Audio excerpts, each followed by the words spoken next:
Nous retrouvons le frère Sylvain de Toc pour cette dernière prédication.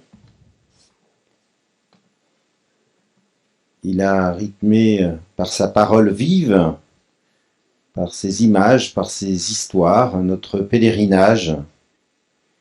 Il a mis de l'épaisseur, de la joie, de la prière au thème comme Bernadette allait dire.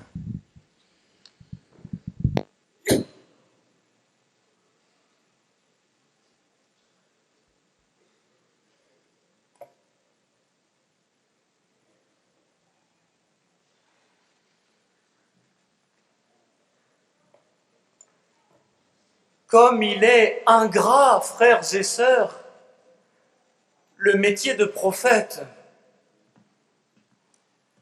le métier de prédicateur aussi. Si. Un jour, pour rendre service dans une paroisse, j'ai célébré des funérailles. La famille du défunt, visiblement, n'avait pas l'habitude d'aller à l'église. Je faisais les questions et les réponses de la messe. J'étais le seul à chanter. Bref, j'avais un peu l'impression d'être l'homme orchestre.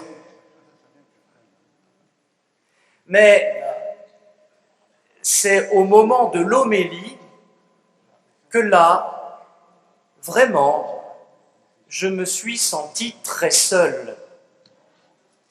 Mes paroles semblaient couler sur l'auditoire comme l'eau sur les plumes d'un canard.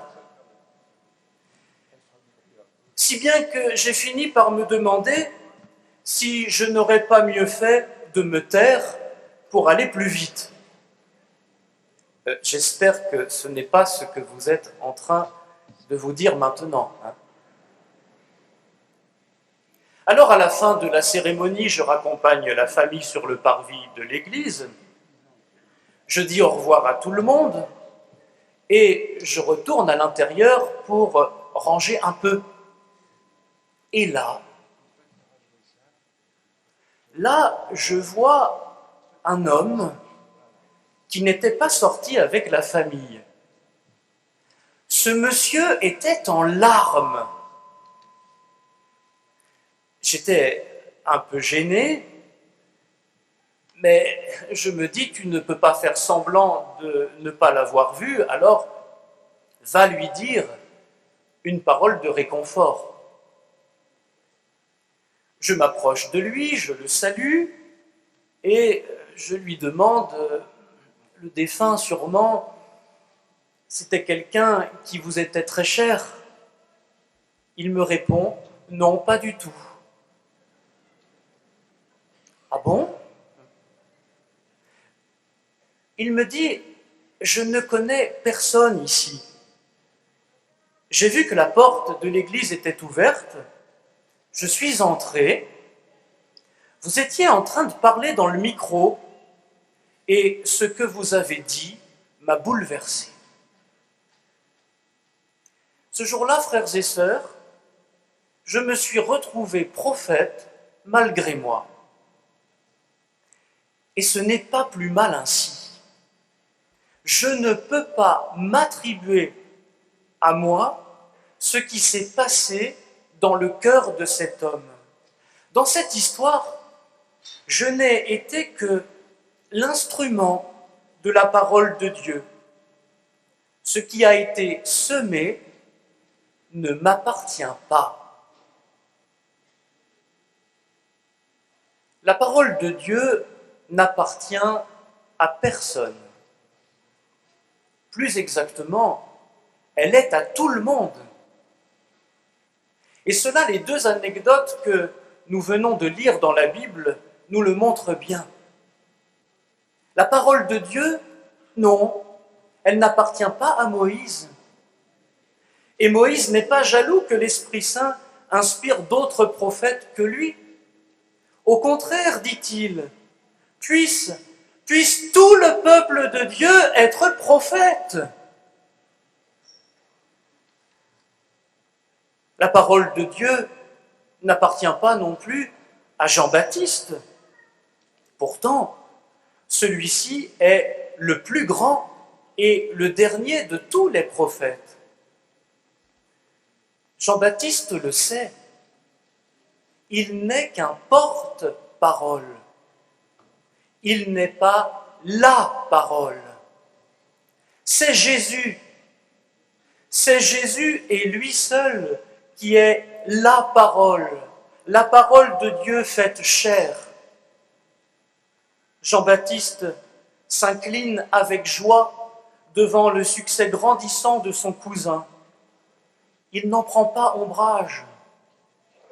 Tant mieux, mais oui, tant mieux si on va à Jésus et pas à nous. Après tout, il vaut mieux s'adresser au bon Dieu qu'à ses saints, n'est-ce pas? Je ne suis pas le Christ. Cette formule de Jean-Baptiste est précieuse.